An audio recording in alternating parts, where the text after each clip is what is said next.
welcome to my leadership series. I want to introduce you to some new concepts.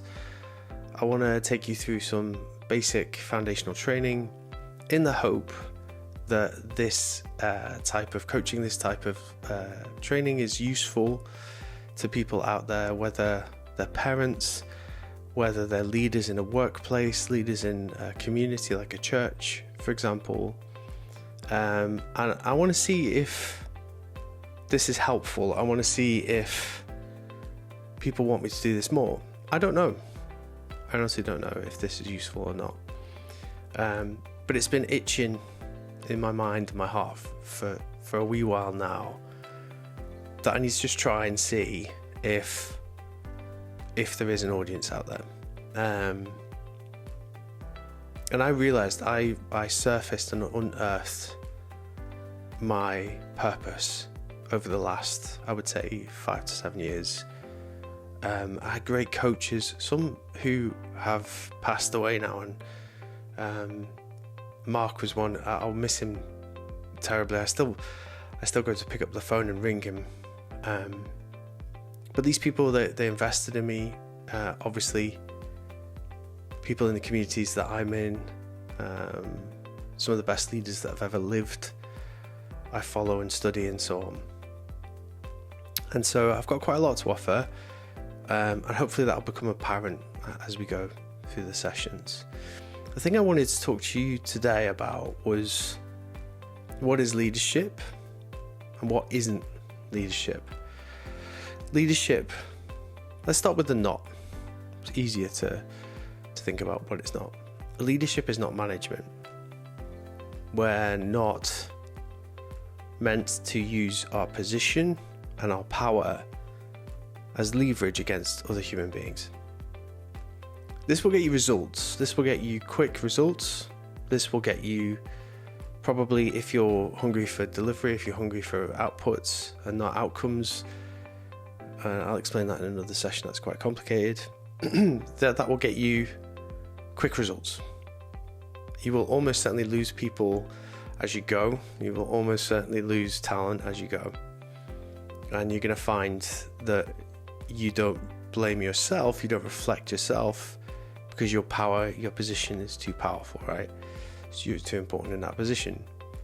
And so ego can creep in, and ego really is the enemy. It's not them. It's not the people in your team. It's not the people who are pushing you to make your team do things.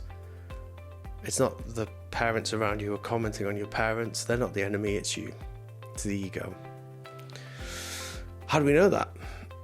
Well, if you're saying I and me all the time, then you can guarantee that you're comparing. And if you're comparing, then you can guarantee that you're always going to be looking up at someone and looking down on someone. If this is how you live, if this is how you lead, if this is how you parent, you're going to find that you spend more time on comparison and your cognitive load goes to this than being creative and excited and passionate about getting the best out of people. So leadership is not about authority and power. It's not about controlling people and squeezing them. It's not about blaming or passing on the negatives. For example, if you're feeling politics, if you're feeling negatives from someone above you who's not a mature leader, because they're obviously not giving you safety to do your job, then let me tell you something. If you pass that on to your team will silently quit. Your team will silently quit. And you've probably experienced this if you're a leader in business and you've had high churn rate. I mean, the churn rate being people coming and going all the time in your team, and you're losing talent and you're losing information, you're losing knowledge. Maybe your kids are finding it hard to communicate with you. The definition of a leader for me is someone who serves the community within a context to the point where that community trusts them and chooses to follow them. You serve them until they become loyalty, they become They believe in what you believe in. They understand your vision. You've communicated that well. And they want to follow you. They choose to. At the point where they follow you, that's when you become a leader. Before that moment, you're just someone who's in a position. And authority comes from the community giving you permission to tell them where we need to go. How do we get over the hill? These are the missions we need to do. Let me help you get there. Really good book, Leaders Eat Last by Simon Sinek, and I'll go through the research and information as we go. Read that book if you're interested. It's really interesting study of the Marines and how people on the lowest rung would jump on grenades for their officers, and people didn't understand why, and it was because the officers would literally eat last, which is really cool. So be the last to speak, don't be the first. When you're in a meeting with your team, they're your best advisors. Treat them this way. Say to them, I have this problem that I haven't solved. I've got some ideas, but I'm much more interested to hear what you have to say. Are you willing to share? If the camera's off and they're checking out, if they're not engaged in the room, you haven't achieved safety yet. There's work for you to do as a leader. So a leader is someone who doesn't blame the team, doesn't pass on the politics and the pain.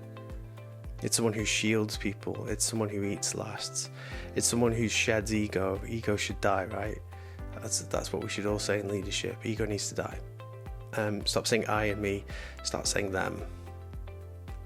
And so you just really need to care about people and cover them and be the warrior outside of that room. When people are attacking you or your team, be fiercely defensive of them. You don't talk about those individuals, you talk about me. You speak to me. I'm the problem, not them. Protect them at all costs. If you do that, they will support you at all costs. But someone needs to go first. It needs to be a leader. Easily said, not easy to do.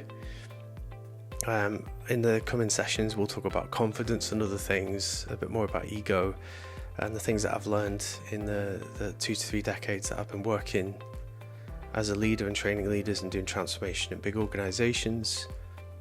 I'll share more with you as we go. Thanks for listening. Let me know if this is something you're interested in. Let me know if this is something you want to discuss. Like and subscribe to this, or maybe just reach out if you want some one-on-one coaching. Let me know. Thanks for listening.